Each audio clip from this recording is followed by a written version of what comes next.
जी, अस्सलाम वालेकुम। कैसे हैं आप सब लोग? खैरियत से हैं? अच्छा, आज के इस ट्यूटोरियल में हम पढ़ेंगे कि किस तरह से हम पीएसडी फाइल को एचटीएमएल और सीएसएस में कन्वर्ट करते हैं।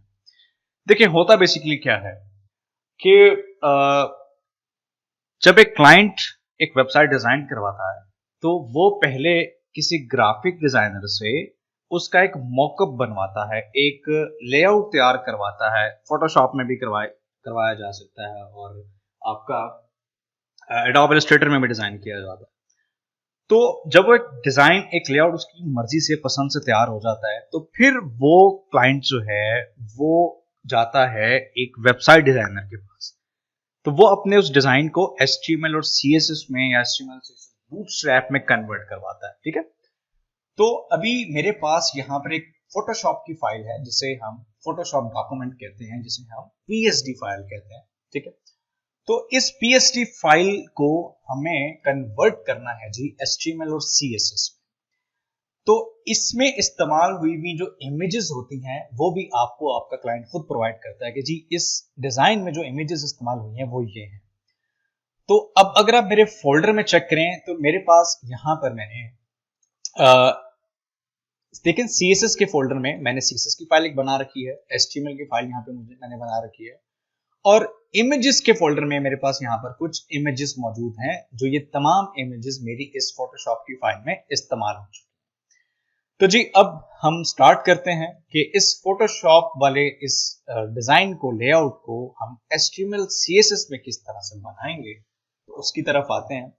तो उसके लिए दो फाइल जैसे मैंने अभी आपको कहा मैं बना रखा है, बनाई हुई है मैंने, index.html और css की फाइल है css.html। दोनों बिल्कुल ब्लैंक फाइल्स हैं। ठीक है, इसमें कोई वो कोई कोड मैंने नहीं किया, मैं आपके सामने सब कुछ करने वाला हूँ। ऑलराइट, तो दोनों फाइल्स को मैं ओपन कर लेता हूँ सबलाइन में। ये मैंने ओपन किया हुआ है सबलाइन में। ये HTML की फाइल है जी, लेफ्ट साइड पे राइट साइड पे मेरी CSS की फाइल है। तो जल्दी से हम स्टार्ट करते हैं। HTML का स्ट्रक्चर डिफाइन करते हैं। सबसे पहले HTML का स्ट्रक्चर लिया मैंने, यहाँ पे लिखा for example PSD to HTML engineers course, right. Alright, यहाँ पे मैं डिफाइन कर देता हूँ फॉर एग्जांपल CSS की फाइल को लिंक करता हूँ //style.css। बॉडी के टैग में हम सबसे पहले डिफाइन करेंगे अपना कंटेनर। आपको पता है, जो लोग डिजाइन कर चुके हैं ऑलरेडी, कुछ लेआउट्स बना चुके हैं, क्लास डिफाइन करते हैं कंटेनर के नाम से। कंटेनर की क्लास में हमने यहाँ पे फॉर एग्जांपल सबसे पहले मैं कोई पैराग्राफ वगैरह डिफाइन कर देता हूँ ताकि मैं इसकी स्टाइलिंग कर सकूँ। कोई भी एक पैराग्राफ सा डिफाइन कर दिया मैंने इस तरह से करके, यूं। सीएसएस करते हैं, क्लास बनाते हैं कंटेनर की। कंटेनर की क्लास में आ गए, यहाँ पे हम इसकी विड्थ वगैरह डिफाइन कर देते हैं। 100% हमें विड्थ चाहिए इसकी। ठीक है, ब्राउजर में अगर आप चेक करें इसको, रिफ्रेश, ये देखें, आप देख सकते हैं यहाँ पे कि आपको जो है ये टॉप से कुछ पैडिंग दिखा रहा है, लेफ्ट साइड से भी कुछ पैडिंग दिखा रहा है। ऐसा है, देखिए बेसिकली क्या होता है कि जो ब्राउजर्स होते हैं जैसे फायरफॉक्स है, क्रोम है, ओपरा है, हर ब्राउजर की एक डिफॉल्ट पैडिंग, एक डिफॉल्ट मार्जिन होता है। तो अब ब्राउजर्स की डिफॉल्ट पैडिंग और मार्जिन को खत्म करना है हमने, क्योंकि हमें अपनी हिसाब से लेआउट को एडजस्ट करना है। तो उसके लिए आपको एक स्टैटिक असाइन लगाना होता है। ये स्टैटिक असाइन बेसिकली इस्तेमाल किया जाता है अगर आपने ब्राउजर की डिफॉल्ट वैल्यूज को, डिफॉल्ट प्रॉपर्टीज को अगर आपने ओवरराइट करना है, रिप्लेस करना है। तो मैं यहाँ पे कहता हूँ जी मार्जिन 0 कर दो और पैडिंग भी आप यहाँ पे 0 कर दें। ठीक है, तो अब आप देखेंगे कि ये बिल्कुल साथ जुड़ जाएगा। देखें, बिल्कुल पैडिंग, मार्जिन, हर चीज खत्म हो चुकी है। राइट, कंटेनर की विड्थ हमने डिफाइन की 100%, और उसके बाद हम यहाँ पे इसकी मैं हाइट भी डिफाइन कर देता हूँ। हाइट जो है ना, हम पिक्सल्स में भी डिफाइन करते हैं, हम उसे परसेंटेज में भी डिफाइन करते हैं, हम उसे एक और यूनिट होता है जिसे हम कहते हैं VH, व्यू पोर्ट हाइट, हम इसे कॉल करते हैं। डिफरेंस क्या है ये देखिए, मैं आपको एक डिफरेंस दिखाता हूँ। फॉर एग्जांपल देखिए, मैंने बैकग्राउंड डिफाइन किया ब्लू, हाइट मैंने फॉर एग्जांपल यहाँ पे डिफाइन कर दी जी 100%। परसेंट में अगर मैं डिफाइन करता हूँ इसको, तो ये आपको कुछ इस तरह से दिखाएगा। ये देखिए, हाइट हालांकि 100% तो नहीं है ये, क्योंकि मुझे 100% तो तब होगी अगर ये फुल विड्थ होगा। अब इसको फुल विड्थ पर किस तरह से करना है आपको, तो उसके लिए हमारे पास एक यूनिट है जिसे हम कहते हैं VH। VH मतलब व्यू पोर्ट हाइट। VH जब कर देंगे तो ये पूरा 100% वर्टिकली आपके ब्राउजर में इसको शो करेगा। ये देखें, रिफ्रेश मैंने किया, पूरा 100% आपके ब्राउजर के ऊपर जो है वो आपको यहाँ पे दिख रहा है, राइट। उसके बाद नेक्स्ट हम आते हैं अपने देखते हैं नेक्स्ट हमें क्या करना है।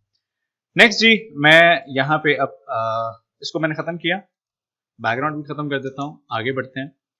तो मुझे फोटोशॉप में अगर आप देखें तो लेफ्ट साइड पे लोगो है और राइट साइड के ऊपर आपका एक नेविगेशन मेन्यू बार बनी हुई है। चलें स्टार्ट करते हैं, इसकी तरफ आते हैं। यहाँ पे मैं एक हेडर का टैग पुट करूंगा अपना हेडर बनाने के लिए। हेडर का टैग मैंने पुट किया, इसके अंदर मैं सबसे पहले इमेज लगाता हूँ क्योंकि मुझे लोगो चाहिए। इमेजेस के फोल्डर में अब देखते हैं कि हमारे पास लोगो जो है वो किस नाम से है। इमेजेस के फोल्डर में ये देखें brand.png के नाम से हमारी लोगो की फाइल मौजूद है यहाँ पे। तो इसकी तरफ आते हैं, यहाँ पे लिखा मैंने brand.png। अल्टरनेट टैग मुझे प्रॉपर्टी नहीं चाहिए, इसको खत्म करते हैं, नीचे आते हैं। नेक्स्ट हमें मेन्यू बनाना है। मेन्यू बनाने के लिए आपको अनऑर्डर्ड लिस्ट का इस्तेमाल करना पड़ता है। यहाँ पे मैंने लिखा li एंकर ब्लैंक लिंक डाला है मैंने, आप लिख दिया। अगर आप मेन्यू चेक करें देखें प्रोडक्ट प्राइस अबाउट कॉन्टेक्ट के नाम से है, तो यहाँ पे मैं डिफाइन कर देता हूँ एक प्रोडक्ट, और बाकी भी हम इस तरह से इसको डिफाइन कर देते हैं, like price, like about and contact. मैंने ये ऐसे डिफाइन कर दिया, ठीक है जी, ये डिफाइन हो गया इस तरह। ऑलराइट, ब्राउजर में चेक करते हैं कैसे नजर आता है। ये देखिए, ये आपको कुछ इस तरह से दिख रहा है। फाइल को मैं सेव करता हूँ, दोनों फाइल्स को, और अब देखिएगा, ये देखिए आपको लोगो भी नजर आ रहा है और नीचे मेन्यू भी नजर आ रहा है। लेकिन मेन्यू की ये वो वाली शेप तो नहीं है ना जिस तरह से आपको फोटोशॉप में दिख रही है, तो मुझे इस तरह से इसको लेकर आना है, राइट। अब देखें, आगे चलते हैं, देखते हैं क्या करना है अब हमें नेक्स्ट। तो नेक्स्ट अब आपने यहाँ पे सबसे पहले पैडिंग डिफाइन करनी है। क्यों? क्योंकि अगर आप यहाँ पे गौर करें, मेन्यू के लोगो के लेफ्ट साइड पे टॉप के ऊपर भी यहाँ पर आपको स्पेसिंग से दिख रही है। तो अब हम यहाँ पे सबसे पहले इसमें पैडिंग डिफाइन करते हैं। पैडिंग में कुछ इस तरह से लगाता हूँ कि मैं कहता हूँ 2% जो है वो बॉटम और टॉप से हो जाए, या टॉप और बॉटम से हो जाए, और 3% जो पैडिंग है वो मेरी लेफ्ट और राइट से हो जाए, ठीक है। फाइल सेव, लेट्स सी, ये आपको अब ये देखें टॉप से और लेफ्ट से कुछ पैडिंग आपको दिख रही है। उसके बाद अब हम आगे मूव ऑन करते हैं, हेडर की तरफ आते हैं।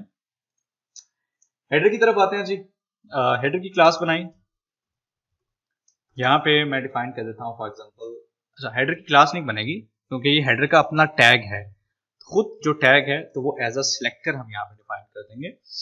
यहाँ पे मैंने लिखा विड्थ मुझे देनी है 100%, और इसका मैं डिस्प्ले रख देता हूँ फ्लेक्स। डिस्प्ले फ्लेक्स के ऊपर मेरी एक वीडियो है मेरे इस चैनल के ऊपर, आप उसको देखिएगा कि फ्लेक्स बॉक्सेस क्या होते हैं, वो किस तरह से काम करते हैं, इंशाल्लाह आपको बिल्कुल क्लियर हो जाएगा। तो मैं आपको यहाँ पे बताता हूँ कि ये मैंने डिस्प्ले फ्लेक्स जो है वो बेसिकली क्यों लगाया है। अगर आप पहले इसको ब्राउजर में देखें तो ये आपको अलग अलग रोज में यहाँ पे दिख रहा है, लेकिन अगर आप इसकी PSD फाइल को देखें तो लेफ्ट साइड के ऊपर लोगो है और राइट साइड के ऊपर जो है वो आपका ये मेन्यू है, मतलब एक ही लाइन में एक ही रो में ये दोनों डिफाइन हुए हैं। तो इसके लिए मैंने यहाँ पे लिखा डिस्प्ले फ्लेक्स। फाइल को सेव करते हैं, और अगर आप यहाँ पे देखें, ये देखें दोनों आमने सामने एक साथ आ जाएंगे। अब मुझे इस मेन्यू को राइट साइड पे इस तरफ लेकर जाना है, तो उसके लिए मैं क्या करूंगा, मैं एक और CSS में प्रॉपर्टी इस्तेमाल करूंगा यहीं पे कि जस्टिफाई कंटेंट के फ्लेक्स के अंदर जो कंटेंट्स हैं, मतलब कि ये जो हेडर है, ये हेडर के अंदर के जो कंटेंट्स हैं, जैसे इमेज है और ये आपकी जो लिस्ट है, इन दोनों को कंटेंट क्या चीज है यहाँ पे हेडर के अंदर, ये जो इमेज और ये अनऑर्डर्ड लिस्ट है, ये दोनों कंटेंट में इनको किस तरह से जस्टिफाई किया जाए, इसको जस्टिफाई करने के लिए स्पेस बिटवीन हम कर देते हैं कि इन दोनों में फासला गैप कर दिया जाए। तो अगर आप यहाँ पर इसको चेक करें तो ये अब आपको कुछ इस तरह से दिखेगा। देखिए यहाँ पे लोगो आ गया और ये आपका थोड़ा राइट पे चला गया है, ये आपका मेन्यू वगैरह। तो ये जो स्क्रॉलिंग वार आ गई ये मजेदार नहीं है। स्क्रॉलिंग को खत्म करना है मुझे। स्क्रॉलिंग को खत्म करने के लिए आपको CSS में अपने यहीं पे कंटेनर के अंदर आपको एक प्रॉपर्टी लगानी है जिसका नाम है बॉक्स साइजिंग। यहाँ पे आप डिफाइन करते हैं बॉर्डर बॉक्स। और अब हम इसको जरा चेक करें, या हियर वी गो। आपका जो स्क्रोलर था वो खत्म हो गया और अब ये परफेक्टली जो है वो ये लेफ्ट पे या राइट पे। PSD फाइल में देखें तो ये आपकी इनलाइन डिफाइन हुई है, जबकि यहाँ पर ये वर्टिकल है। तो चलें इसको वर्टिकल से हम इनलाइन में कन्वर्ट करते हैं। इसके लिए हमें क्या करना है, इसके लिए बहुत सिंपल है, इजी है, कोई इसमें वो नहीं है। मैं आपको दिखाता हूँ। ये अब आपने यहाँ पे डिफाइन करनी है एक क्लास। हम इस ऑन ऑर्डर लिस्ट को एक क्लास डिफाइन करेंगे मेन्यू के नाम से फॉर एग्जांपल।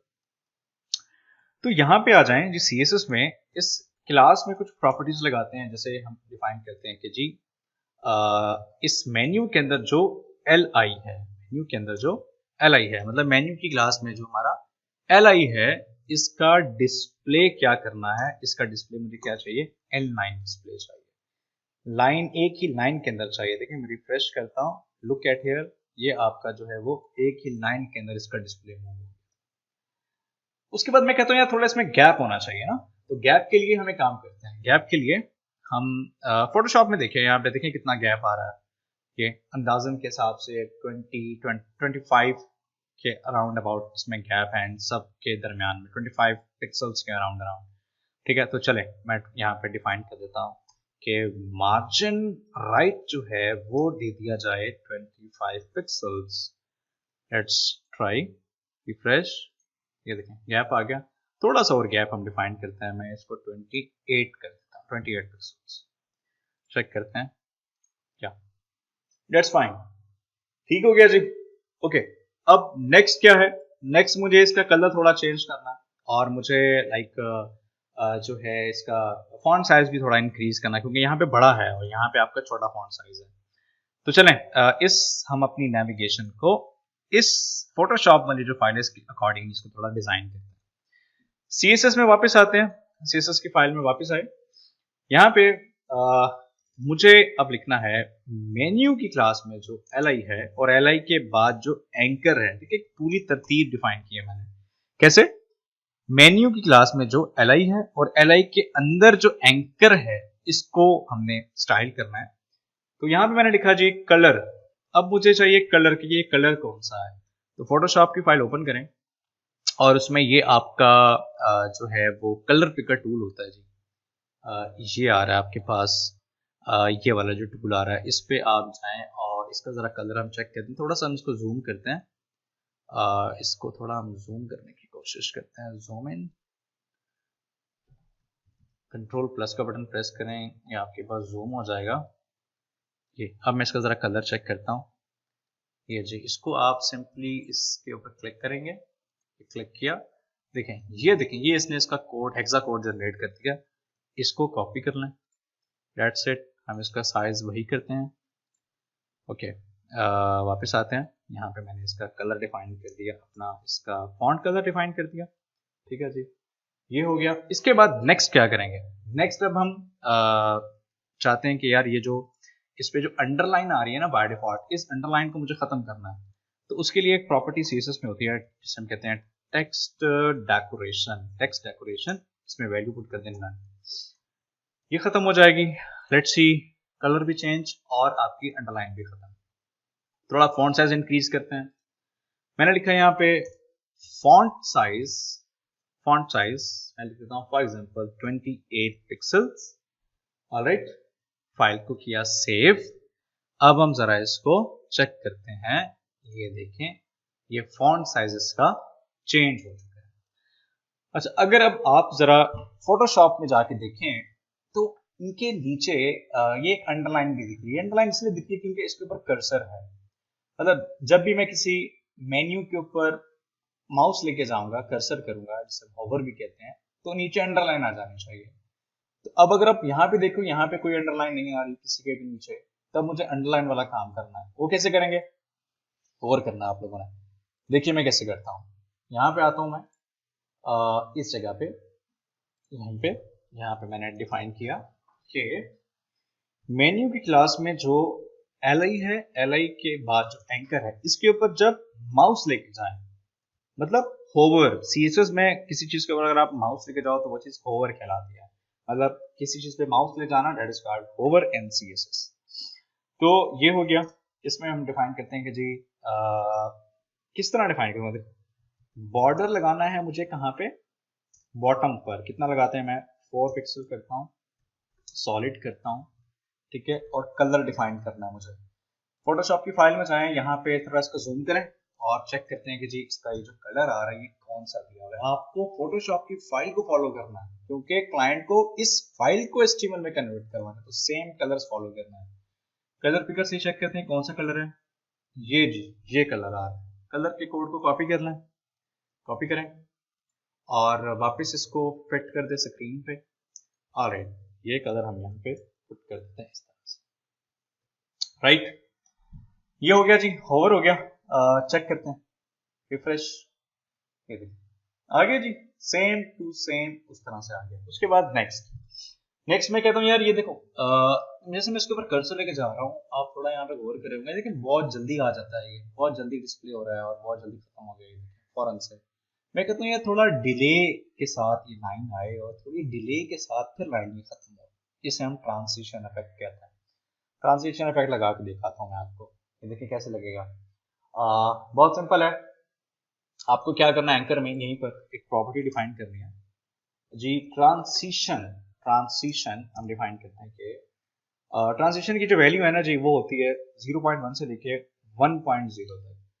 तो मैं यहाँ पे डिफाइन कर देता हूँ, इसकी वैल्यू दे दो 0.5 सेकेंड, एस से सेकेंड बनेगा 0.5 सेकेंड्स। लेट्स सी, रीलोड, ये देखिए, ठीक है, कुछ सेकेंड्स के अंदर ये अपीयर हो रहा है, ये देख रहे हैं, ये देखिए कुछ सेकेंड्स में ये अपीयर हो रहा है इस तरह से, देखिए।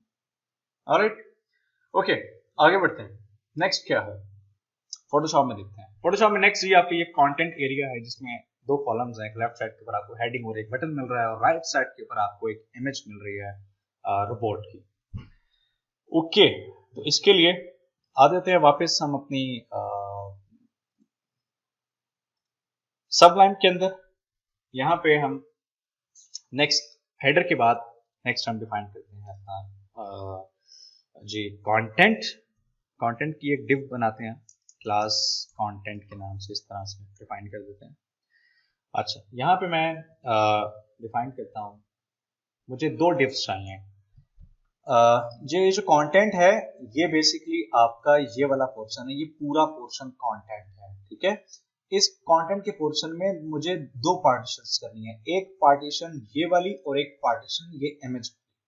तो इसके लिए मैं इसके अंदर मजीद 2 डिव्स लूंगा।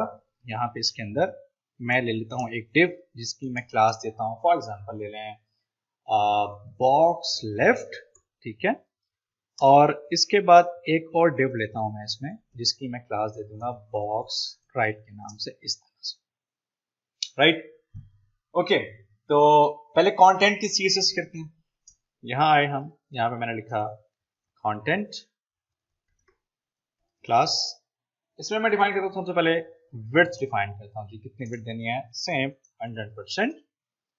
डिस्प्ले इसका भी मैं फ्लेक्स करूंगा ताकि जो दोनों कंटेंट है वो इसके आमने सामने रहे, ठीक है जी। डिस्प्ले फ्लेक्स मैंने इसी तरह डिफाइन किया, और यहाँ पे मैं कुछ प्रॉपर्टीज को डिफाइन करता हूँ। अच्छा, पहले थोड़ा सा मैं आपको ऐसी करके दिखाता हूँ, फिर थोड़ा आसान हो जाएगा आप लोगों के लिए।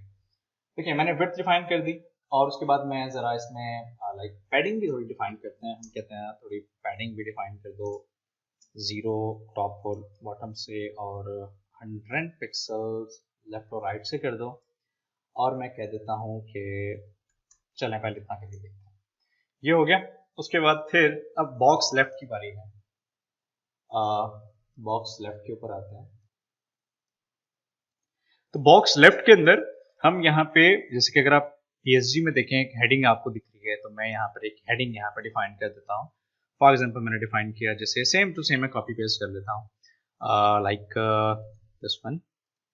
मैं इसको कॉपी कर लेता हूँ सेम एज इट इज, मैंने इसको कॉपी कर लिया जी। ओके मैं यहाँ पर डिफाइन कर देता हूँ, इसको मैं H1 टैग में डिफाइन करता हूँ, इस तरह से कुछ करके, ठीक है। ओके ये मैंने ऐसे डिफाइन किया इसको। यहाँ पे लार्जेस्ट के बाद ब्रेक है, ठीक है, तो मैं यहाँ पे लार्जेस्ट के बाद यहाँ पे ब्रेक का टैग पुट कर दूंगा, BR का टैग पुट कर देता हूँ इस तरह से, ठीक है। ऑलराइट, उसके बाद अगर आप यहाँ पे और देखें तो आपको यहाँ पे एक बटन भी दिख रहा है, तो मैं बटन भी डिफाइन कर देता हूँ यहीं पे। सी से अभी हम करते हैं इसकी। बटन मैंने डिफाइन किया, इसमें मैं सेम लिख देता हूँ वही, जैसे बटन पे लिखा हुआ है मेरे get started free, right. Button भी मेरा डिफाइन हो चुका है। ब्राउजर में देखते हैं किस तरह से दिखता है आपको ये देखिएगा रिफ्रेश, ये आपको कुछ इस तरह से दिख रहा है, टेक्स्ट दिख रहा है, और ये आपका यहाँ पे जो है वो आपको यहाँ पे एक बटन दिख रहा है, ठीक है। ओके उसके बाद नेक्स्ट अब हम थोड़े CSS की तरफ आते हैं। मुझे क्या करना है, मुझे बेसिकली अब नेक्स्ट मुझे ये करना है जी कि H1 जो है हमारे पास, H1 इसको मुझे स्टाइल करना है। तो मैं यहाँ पर आया, यहाँ पर आके मैंने डिफाइन किया कि जी बॉक्स लेफ्ट की जो क्लास है, बॉक्स लेफ्ट की जो क्लास है, इस क्लास के अंदर जो H1 है, इसको मैं कहता हूँ कि जी इसका कलर डिफाइन करते हैं। वही कलर हम PSG में जाके कलर चेक करते हैं जल्दी जल्दी से। यहाँ पर आया और यहाँ पे मैं जरा इसका कलर चेक करता हूँ, ये कलर आ गया मेरे पास, मैं यही कलर डिफाइन करता हूँ, यहाँ पे कलर डिफाइन किया। उसके बाद नेक्स्ट मैं कहता हूँ इसका फॉन्ट साइज क्या है, फॉन्ट साइज डिफाइन करते हैं, चेक करते हैं फॉन्ट साइज यहाँ पे क्या है इसका। देखिए मैं इसको यहाँ पे हाईलाइट कर रहा हूँ, तो ये टॉप के ऊपर आपको दिख रहा है फॉन्ट साइज कुछ 38 ऐसे कुछ दिख रहा है, नहीं सॉरी 58 दिख रहा है आपको। ये फॉन्ट साइज हम इस तरह से डिफाइन करते हैं इसका कुछ लाइक 58 पिक्सल्स। ऑलराइट चेक करें, ये जी आपको फॉन्ट थोड़ा सा छोटा कर लेते हैं इसको मजीद, मैंने यहाँ पे कर दिया इसको फॉर एग्जाम्पल 42। लेट्स सी, या दैट इज फाइन। ओके उसके बाद थोड़ा मजीद इसको अभी काफ़ी बोल्ड है, थोड़ा मजीद इसको थोड़ा मुझे लाइट करना है। लाइट करने के लिए मैं इसमें एक प्रॉपर्टी ऐड कर देता हूँ फॉन्ट वेट के नाम से, और यहाँ पे मैं वैल्यू डाल दूंगा नॉर्मल, तो ये आपको नॉर्मल दिखेगा थोड़ा सा, या दिस इज गुड, ये आपको कुछ इस तरह से दिख रहा है जैसे यहाँ पर मौजूद है। ओके नेक्स्ट हम जो है वो बटन की तरफ आते हैं। बटन की थोड़ी स्टाइलिंग करते हैं इस बटन की। बटन के लिए मैं यहीं पे आऊंगा वापस, और वही दोबारा से डिफाइन करूंगा कि बॉक्स लेफ्ट की क्लास में जो बटन है हमारे पास, उसमें मैं कह देता हूँ जी इसका बैकग्राउंड कलर देख लें पहले कि इसके बैकग्राउंड पे कलर कौन सा है। यहीं पे कलर पिकर से मैंने चेक किया, तो ये इसका बैकग्राउंड कलर है, इसको हम सेम एज इट इज यहीं पे कलर मैं डिफाइन कर देता हूँ बैकग्राउंड कलर। बैकग्राउंड की प्रॉपर्टी लगा लें, सिर्फ बैकग्राउंड कलर लगा लें, आपकी अपनी मर्जी है। टेक्स्ट कलर मेरा व्हाइट है तो मैंने व्हाइट लिख दिया। चेक करते हैं, ये देखिए दिख रहा है आपको। बॉर्डर मुझे नहीं चाहिए, बॉर्डर जो बॉर्डर दिख रहा है आपको साइडों पे, बॉर्डर नहीं चाहिए, तो मैं कह देता हूँ कि जी बॉर्डर कर दो आप 0 लिखें, 0 पिक्सल लिख दें, आपकी मर्जी है। थोड़ी पैडिंग इंक्रीज करूंगा, पैडिंग में कहता हूँ 10 पिक्सल टॉप और बॉटम से हो जाए और 35 पिक्सल लेफ्ट और राइट से हो जाए, क्योंकि अगर आप यहाँ पे इसके मॉकअप पे गौर करो तो टॉप और बॉटम से थोड़ी पैडिंग है, लेफ्ट और राइट साइड से थोड़ी ज्यादा पैडिंग है, ठीक है। तो मैंने इस तरह डिफाइन की 10 पिक्सल टॉप और बॉटम और 35 पिक्सल लेफ्ट और राइट से। अब अगर हम इसे चेक करें तो ये आपको कुछ इस तरह से दिख रहा है, देखिए बटन, ठीक है। ओके थोड़ा फॉन्ट साइज भी इंक्रीज करते हैं। फॉन्ट साइज हमने डाल दिया, फॉर एग्जांपल मैं कह देता हूँ 30 पिक्सल, थोड़ा मजीद बढ़ाते हैं 34 पिक्सल्स। ओके उसके बाद मैं डिफाइन कर देता हूँ यहाँ पे बॉर्डर रेडियस, ताकि जो इसके कॉर्नर्स हैं, वो जो कॉर्नर्स हैं वो राउंडेड शेप में आ जाए। बॉर्डर रेडियस में डिफाइन कर देता हूँ फॉर एग्जांपल 6 पिक्सल्स, तो ये देखें, आपको ये इस तरह से देखिए बड़ा सा बटन हो गया और कॉर्नर्स इसके राउंडेड हो गए। मार्जिन टॉप, थोड़ा इनमें फासला करना है हेडिंग के अंदर, ये देखें हेडिंग में और इसमें थोड़ा गैप है। तो मैं अपने बटन का यहाँ से मार्जिन टॉप डिफाइन कर देता हूँ, for example 30 pixels. Okay, check करते हैं, रिफ्रेश हो गया जी, गैप आ गया आपके पास। अच्छा, एक चीज मजे की देखें, यहाँ पे जब मैं कर्सर लेके आ रहा हूँ तो ये आपकी ना पॉइंटर शेप में कन्वर्ट होना चाहिए, ये भी एरो शेप है, मतलब हैंड शेप में मुझे कन्वर्ट करना है, मतलब मेरा जो माउस है बटन के ऊपर जब जाए तो वो पॉइंटर में कन्वर्ट हो जाए, जैसे कि लिंक्स के ऊपर ये पॉइंटर पे कन्वर्ट हो रहा है, ये चीज होनी चाहिए। तो इसके लिए हम सिंपल यहीं पे लिख देंगे कि जो हमारा कर्सर है वो क्या हो, पॉइंटर होना चाहिए। लेट्स सी, रीलोड, ये देखिए अब ये हैंड शेप में कन्वर्ट हो रहा है, मतलब पॉइंटर शेप में ये कन्वर्ट हो रहा है। ठीक है जी, ओके।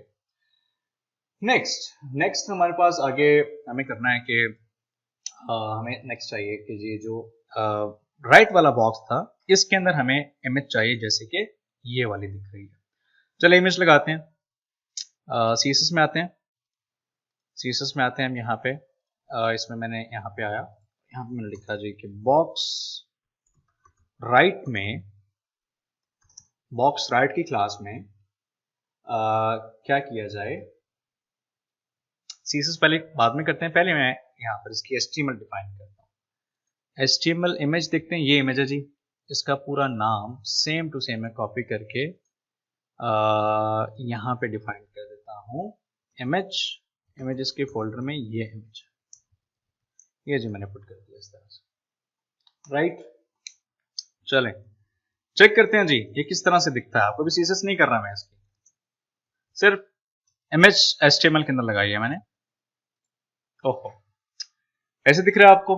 कैसे चाहिए हमें? हमें चाहिए जी इस तरह से, एक ही रो के अंदर दो कॉलम्स के साथ। कैसे करेंगे? बहुत इजी है, बहुत सिंपल है। आपको क्या करना है ये मैं अभी आपको बताता हूं। ये देखिए, हम सिंपली जाएंगे यहाँ पे कंटेंट के अंदर, कंटेंट वाली क्लास के अंदर, कंटेंट के अंदर मैं यहाँ पे लगाऊंगा डिस्प्ले फ्लेक्स, डिस्प्ले फ्लेक्स। मैं अगेन रिपीट कर रहा हूँ, मेरे चैनल के ऊपर फ्लेक्स के बारे में डिटेल से वीडियो है, उसको देख लीजिएगा, आपको फ्लेक्स समझ में आ जाएगा। इन शॉर्ट ये कि जो आपका पेरेंट सेक्शन होता है ना, पेरेंट के अंदर जो अंदर के जो चाइल्ड एलिमेंट्स होते हैं, फ्लेक्स लगाने से, अगर हम पेरेंट के ऊपर फ्लेक्स लगा दें तो अंदर वाले जो आइटम्स हैं वो एक दूसरे के लेफ्ट और राइट पे खुद ही एडजस्ट हो जाते हैं। अब अगर आप फ्लेक्स से पहले देखो तो आपको ये टॉप पर, ये बॉटम पे दिख रहा है, लेकिन अगर मैं इस पूरे कंटेंट के ऊपर फ्लेक्स ऐड कर दूंगा, डिस्प्ले फ्लेक्स कर दूंगा, तो ये बिल्कुल आमने सामने आपको इस तरह से दिखेगा, ये देखिएगा। ठीक है, इसकी एडजस्टमेंट अभी हम कर सकते हैं, मैं भी आपको इसकी एडजस्टमेंट भी करके दिखाता हूं। उसके लिए मैं ऐसा करते हैं कि हम लोग यहाँ पे अलाइन आइटम्स की एक प्रॉपर्टी है, वो मैं आपको पुट करके दिखाता हूं। यहाँ पे हम लिखते हैं align items centre, align items हम यहाँ पे सेंटर डिफाइन करते हैं। इससे क्या होगा, आप लोग देख सकते हैं खुद ही कि ये आपके बिल्कुल सेंटर में आ गए, मतलब जितनी इसकी इमेज की हाइट है वो उसके हिसाब से इसने इसको भी एडजस्ट कर दिया। अच्छा, थोड़ा मजीद एडजस्ट करते हैं। मैं कहता हूं कि ये दोनों, जैसे मैंने आपको कहा था कि ये हाफ ऑफ हो जाए, मतलब हाफ ये पोर्शन हो और हाफ ये पोर्शन हो, तो उसके लिए सीएसएस के अंदर मैं यहाँ पे आता हूँ, यहाँ पे आके मैं सीएसएस में यहीं पर ही मैं डिफाइन कर देता हूँ कि जी ये जो डिव है कंटेंट वाली, इसके अंदर ये जो मैंने दो डिव्स बनाई हुई है, इसको भी मैं हाफ दे दूंगा और इसको भी मैं हाफ दे दूंगा। तो मैं ऐसा करता हूँ कि मैं ऐसा करता हूँ, यहाँ पे सिंपल लिखता हूँ कि जी कंटेंट की क्लास में जो डिव है उनकी विड्थ होनी चाहिए 50%। ठीक है, दोनों की। अब इस कंटेंट की क्लास में ये दो डिव्स हैं, ये वाली और एक ये वाली, दोनों की जो विड्थ है वो 50% हो जाएगी। लेट्स सी, ये देखिए अब आपको कुछ बेहतर दिख रहा है, बट प्रॉब्लम इज दैट कि ये आपको स्क्रोलर नहीं दिखना, जैसे स्क्रोलर नहीं आ रहा। हाँ, मुझे दिख रहा था, अच्छा है, दिख रहा है स्क्रोलर, आपको दिख रहा है, ये स्क्रोलर नहीं होना चाहिए यहाँ पे। तो इसको खत्म करने के लिए क्या करते होते हैं, इसको खत्म करने के लिए मुझे कंटेंट के अंदर यहाँ पे जाके लिखना है जी के बॉक्स साइजिंग क्या होना चाहिए, बॉर्डर बॉक्स। ये आपका स्क्रोलर जो है वो यहाँ से बिल्कुल खत्म हो जाएगा। ये कोई स्क्रोलर अब यहाँ पे मौजूद नहीं। थोड़ी पैडिंग भी डिफाइन कर सकते हैं हम लोग यहाँ पे अगर हम चाहें तो थोड़ी सी। अच्छा पैडिंग डिफाइन हुई हुई है ऑलरेडी, मैंने कर दिया। अच्छा ठीक है, उसके बाद नेक्स्ट आगे चलते हैं। आई होप यहाँ तक आप लोगों को समझ में आ चुका है। वीडियो थोड़ी सी लेंथी हो गई है बट मैं कोशिश कर रहा हूँ कि थोड़ा मैं डिटेल में आप लोगों को बताऊँ। ओके, यहाँ तक हो गया। अब आपके यहाँ पे फोटोशॉप में जो ये नीचे देखिए आइकन्स मौजूद हैं, सोशल आइकन्स, अब इसकी बारी है। सोशल आइकन्स पुट करते हैं। तो उसके लिए मैं HTML की फाइल में यहाँ पे इस कंटेंट की डिव के बाद यहाँ पे एक और डिव लेता हूँ। कंटेंट से बाहर आना है आपको। एक डिव लेते हैं हम सोशल के नाम से। सोशल मैंने क्लास डिफाइन की, यूएल के अंदर डिफाइन करेंगे।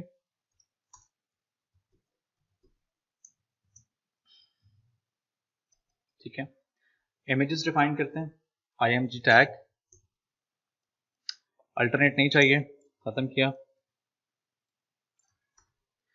तो यहाँ पे मैंने डिफाइन किया है, देखें फेसबुक का है जी fb.png, ये डिफाइन करता हूँ मैं। जल्दी से डिफाइन कर देते हैं हम इमेजेस के फोल्डर में स्लैश ये है, इसको मैं ज़रा कॉपी पेस्ट कर लेता हूँ। ओके, मजीद इमेजेस का नाम है लिंक्डइन एंड ट्विटर। मैं यहाँ पे डिफाइन कर देता हूँ LinkedIn and another one is Twitter, right, Twitter. Let's see, ये आपको इमेजेस मिल रही हैं यहाँ पे। यहाँ पे पहले फेसबुक है, फिर ट्विटर और फिर लिंक्डइन है। ओके, तो मैं यहाँ पे कोडिंग में चाहता हूँ अपनी, यहाँ पे इसको मैं ऊपर कर देता हूँ कुछ इस तरह से, राइट। ओके जी, अब इसको इनलाइन में करना कैसे करेंगे, बहुत सिंपल है, जैसे मैंने भी आपको करके दिखाया था। CSS के अंदर आते हैं हम यहाँ पे। CSS के अंदर हम यहाँ पे जल्दी से इसकी एक क्लास बनाते हैं। यहाँ पे सोशल के नाम से सबसे पहले क्लास बनाते हैं, सोशल के नाम से। इस क्लास के अंदर मैं डिफाइन कर देता हूँ कि पहले थोड़ा सा मार्जिन डिफाइन करते हैं। ये देखिए थोड़ा सा आपको यहाँ पे गैप दिख रहा है इस तरफ से, लेकिन अगर आप यहाँ पे देखो तो आपको इतना गैप नहीं मिल रहा है यहाँ पे। ठीक है, मतलब इसको इस तरह से यहाँ पे इस तरफ होना चाहिए। तो मैं मार्जिन यहाँ पे डिफाइन करूंगा। मैंने यहाँ पे लिखा कि मार्जिन लेफ्ट साइड पे दे दिया जाए, कितना मार्जिन दे दिया जाए, हम डिफाइन कर देते हैं फॉर एग्जांपल 100 पिक्सल्स, इस तरह से। हैव अ लुक, ये देखिए आ गया यहाँ पे। अब इसको इनलाइन में कन्वर्ट करना है। डिफाइन करते हैं कि सोशल के अंदर, सोशल की क्लास के अंदर जो यूएल है, सोशल क्लास के अंदर जो यूएल है और यूएल के अंदर जो एलआई है उसका डिस्प्ले क्या हो, इनलाइन हो। ठीक है, और मजीद हम डिफाइन करते हैं कि उसमें ये बुलेट्स हमें खत्म करने हैं, जो आपको डिफॉल्ट बुलेट्स दिख रहे हैं ये मुझे खत्म करना है। उसके लिए हम यहाँ पे डिफाइन कर देते हैं यहीं पे नीचे कि जो सोशल के अंदर जो यूएल है अनऑर्डर लिस्ट है, उसका जो लिस्ट स्टाइल है उसको नन कर दिया जाए, खत्म कर दिया जाए। तो अब अगर आप देखें ये एक लाइन में भी आ जाएगा और लिस्ट का जो स्टाइल है वो भी यहाँ पे खत्म हो गया। उसके बाद मुझे इनमें गैप देना है। गैप देने के लिए मैं यहाँ पे डिफाइन करता हूँ कुछ इस तरह से।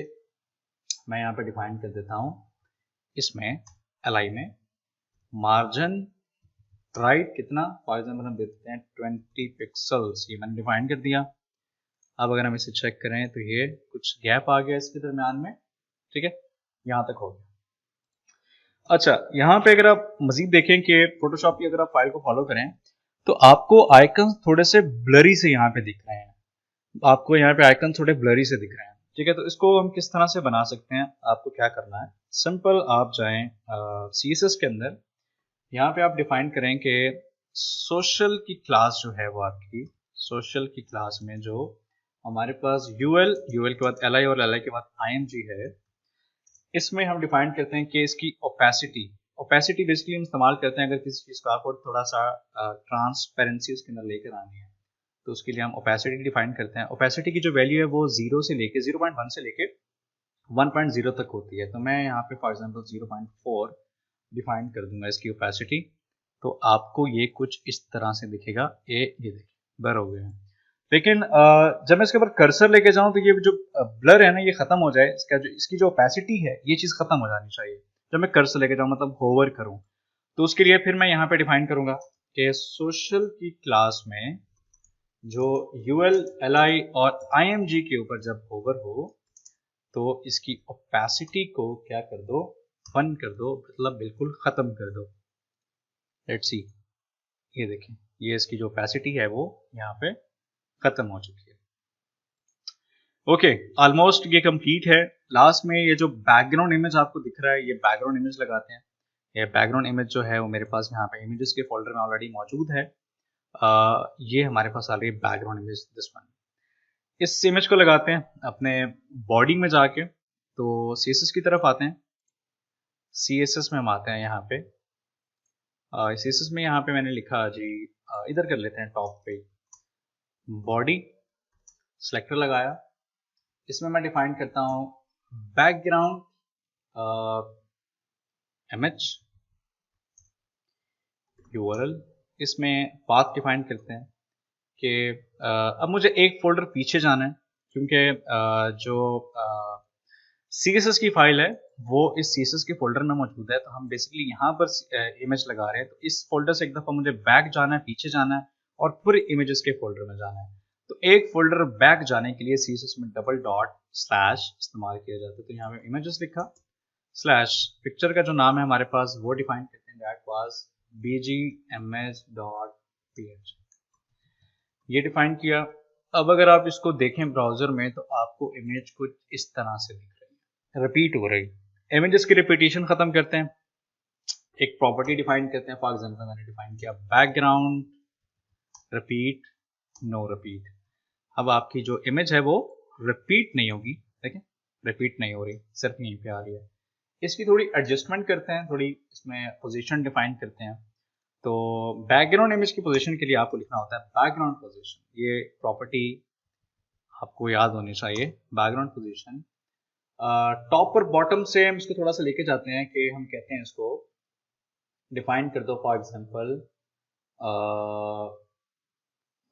माइनस में डिफाइन करते हैं 400 पिक्सल्स, और इस तरह हम यहाँ पर एक और डिफाइन करते हैं 100 पिक्सल्स। ये हमने डिफाइन किया